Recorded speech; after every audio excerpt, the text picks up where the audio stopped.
कौस्तुकी होता है। क्या होता है? इतरीय कौस्तुकी होता है। उपवेद क्या है? तो आयुर्वेद है। क्या है? उपवेद।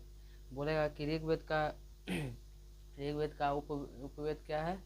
तो आयुर्वेद है। ब्राह्मण ग्रंथ क्या है? तो ब्राह्मण ग्रंथ ऐतरेय कौस्तुकी ब्राह्मण है। पूछे बोलेगा कोई कि ऋग्वेद का ब्राह्मण ग्रंथ क्या है? तो ऐतरेय कौस्तुकी ब्राह्मण है। ठीक है। यजुर्वेद का क्या हो जाएगा? उपनिवेश से काठ श्वेतोश्वर। और उपवेद का हो जाएगा धनुर्वेद। कौन ब्राह्मण ग्रंथ है? तो शतपथ एवं तैतरीय ब्राह्मण ग्रंथ है। इसको तो समझाना कठिन नहीं है, इसमें तो आप लोग पढ़ सकते हैं।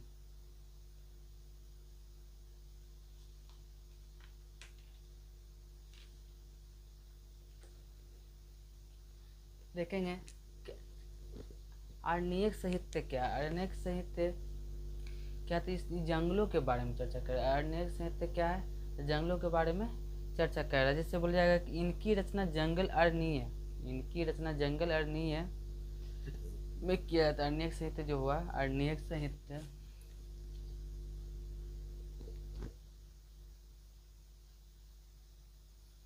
आरण्यक साहित्य देखेंगे तो आरण्यक साहित्य क्या बोला है कि जंगल के बारे में अध्ययन किया जाता है। जंगल में जो आरण्यक मतलब जो रहते हैं उनके बारे में क्या किया है? चर्चा किया है। जैसे बोलेंगे कि इनकी रचना जंगलों अरण्य में किए जाने के कारण इन्हें अरण्यक कहा जाता है। इसकी चर्चा कहाँ किया जाता है? तो जंगलों में किया जाता है, इसलिए इसको क्या कहा जाता है?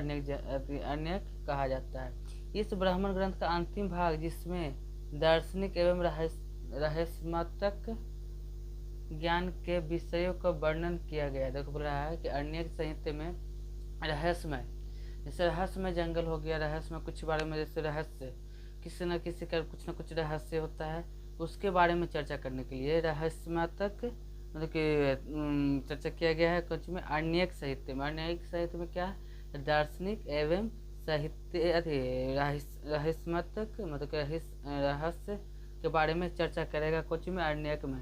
अरण्यक कुल कितना है? 7 है। पूछेगा कि अरण्यक कितने हैं, अरण्यक संख्या कितनी है? तो 7 है। कौन कौन? ऐतरेय, संख्यान और तैतरीय, मैत्राणी और मध्यदिन एवं तत्वकार और छंदयोग। बोलेगा कि अरण्यक कितने हैं? तो 7 है। कौन कौन?